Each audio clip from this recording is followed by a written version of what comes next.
Welcome to NewYorkTrue.com.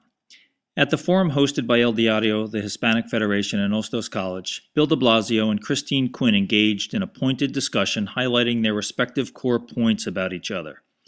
This discussion concerned the effect of Bloomberg administration policies on certain nonprofit agencies. I have to take issue with Speaker Quinn saying that she wants to differentiate from the Bloomberg policies on this because she has been the mayor's chief ally while he's been doing this. So let's be clear about that.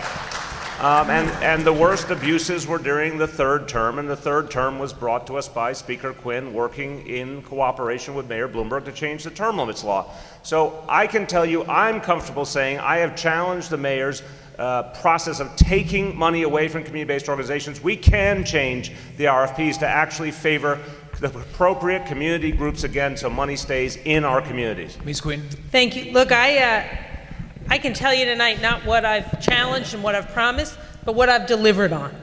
When the mayor had a proposal out there to close down senior centers, put out a big RFP and move to centralized senior centers, with my colleagues, I didn't just criticize it.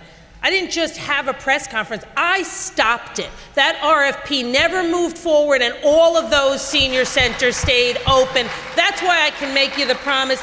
And last year, when there was a proposal to close daycare centers all over the city, ones in the Bronx and communities of color that didn't score well enough on the RFP, we didn't just issue a press release. We put that money back in the budget. Through the council's discretionary fund, we line item daycare centers to keep them open, and the daycare centers that needed more technical assistance, we put money in the Great CUNY, and they've given that technical assistance to staff. So that's what it's about, not what you say, not what you promise, what you've done, and that's what I've done, and that's what I'll do moving Mr. forward. de Blasio, you are shaking your head. I mean, I just have to have a get real moment here. You can't say you brought the mayor back for a third term where he did all these horrible things and then you helped make them a little less bad.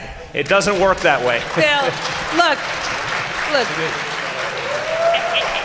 I just want to say, if you're one of those parents who still has a daycare center to go to, if you're one of those daycare workers who has a job, if you're one of those children who's learning in a safe environment because of what I did with my colleagues last year, that's what you care about, that you have a job, your child has good daycare, and they are learning. That's what I've delivered with my colleagues. Thank you. Let's move on, Mr.